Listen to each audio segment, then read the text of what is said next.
Algebra lesson 6-7. We've been discussing different ways of using numbers and data displays, and today we're going to talk about one specifically known as the box and whisker plot. And this particular box and whisker plot is just another way of kind of representing data in a way that maybe you can glance at it and start to look for some of that measures of central tendency we've been discussing, mean, median, and mode. Typically people tend to gravitate towards the average or mean, but it might not always be the best measure of central tendency, and sometimes a visual display of where numbers fall on a number line can help us get an idea of where the average might be or a measure of central tendency for that regard. A data display that divides data into 4 parts on a number line. So the box and the whisker plot is going to break all the data that we have into groups of 4.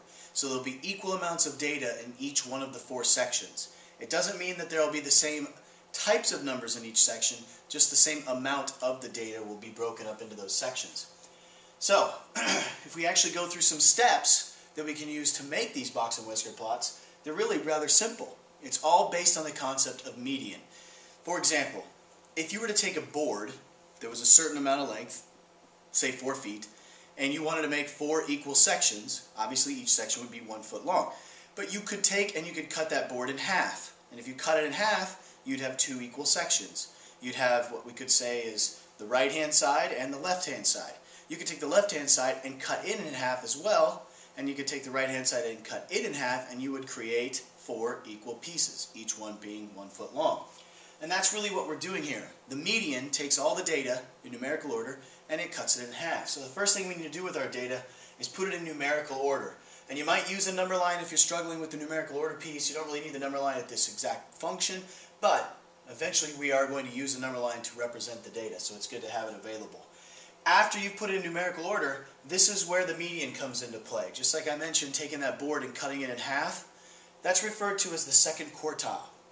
Now I know that seems strange, someone saying, well, if it's the first thing you're doing, why isn't it the first quartile? Remember that board. If we go to cut it in half, we're going to take the lower half and cut it in half. That would actually represent the first quartile. So the first cut we make is actually the second quartile.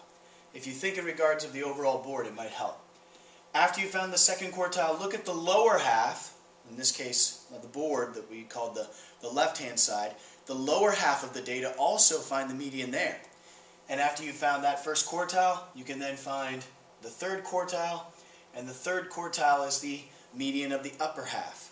So if you think about that board again, it takes one cut to cut the board in half, then it takes another cut to cut the lower part in half, and another cut to cut the upper half in half. So now you have 3 total cuts. It takes 3 cuts to make 4 equal pieces. So each one of these quartiles actually represents one of the cuts. And the median is what we're using to find those cuts. So that represents the box. The 3 quartiles is what we use to create the box. So that means we have to have something that represents the whisker. And the whisker would be the lines that go from the box to the least and greatest number.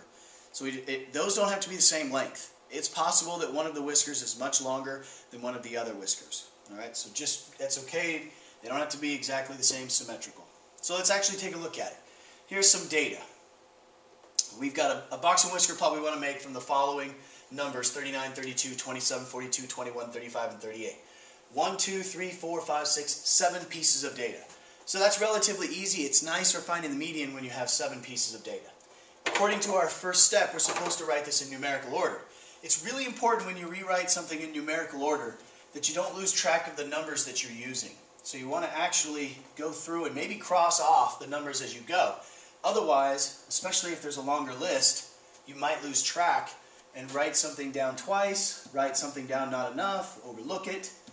So it's just one of those things that I recommend maybe going along and crossing them off as you go. The other thing I do is I count them. 1, 2, 3, 4, 5, 6, 7. Alright, I feel pretty confident that I have the same amount of numbers that I had before, and they're definitely going from the smallest value to the largest value. According to step number 1, or step number 2, we are supposed to be taking this and find the second quartile. The second quartile is the median of all 7 pieces of data.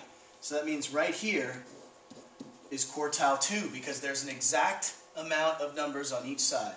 There's 3 numbers on the right and there's 3 numbers on the left. Somebody might say, yeah, but 42 is so much bigger than... It has nothing to do with the types of numbers, it has to do with the amount of numbers to the right and the left. So that's quartile 2. We then look at the lower half. This would be the lower half, and we find quartile 1. Quartile 1 is the median of the lower half. We then look at the upper half, and we find the quartile 3, which is the median of the upper half. These three numbers are going to represent the box of our box and whisker plot. So I'll now make a number line that I can use this data. My smallest value is 21, so I'm going to start at 20. 25, 30, 35, 40, and 45. That should give me enough space to make my box and whisker plot. For each one of these quartiles, I'm going to draw a vertical line. So number 27 is quartile 1. That would be right here. Quartile 2 is at 35. That's right here. And quartile 3 is at 39. That is right here. Those three numbers produce the box. It is okay that this portion of the box is larger than this portion. They do not have to be equal. We then have to draw the whiskers. The whiskers extend to the largest number and to the smallest number, 21. And that's how you make your box and whisker plot. Now what does it all mean? We have taken all of this data and broken it up into groups. So any number that falls in this section would represent the top 25% of the data. Any number that falls in this section would represent the lowest 25% of the data. So this is the 25% of all the numbers we have up here would fall in this category, in the shaded area. This section is the middle 50%. And if you think about that, that's kind of like your measure of central tendency. Sure, if you were to look at maybe state test scores, you'd have some people that would score really high, and you'd have some people that would score really low. But 50% of your school is going to be in the middle somewhere, kind of like your average, but it's not exactly the average. These little boxes, this would represent the upper 25% of the middle group, and this would represent the lower 25% of the middle group. So even within the middle, we can kind of see where is sort of our real measure of central tendency. 35 represents the median. So of all the people who took the state test, this would represent the very middle person. Not the middle score, the very middle person. So if there were 900 people, there would be somebody right in the middle at 450, and that would be their score. Now I used the numbers that we just looked at that had 7 of them, but what if you had 8 numbers? 1, 2, 3, 4, 5, 6, 7, and 8. A little bit different. Because there's an even number, when it comes to finding the quartile 2, it's actually an average of the two middle numbers. So the quartile 2 is now at 4.5. It's not 4, it's not 5, it's halfway in between those. And what most people forget is then they only look at these numbers and say, oh, there's my quartile 1. They forget about the 4. 4 is not quartile 2, so it's actually part of the lower half. And since it's part of the lower half, that means we have an even number of numbers here. Quartile 1 is going to be 2.5. And the same situation occurs here. We have 4 numbers on the upper half. Quartile 3 is 6.5. Alright? So if it has an even number, you might have to find the average. Now if there were 10 total digits, you'd still have to find this average for the quartile 2, but you'd have 5 numbers on the left, which means you'd have a middle value. So it sort of depends on how many numbers of data you have, the quantity of data.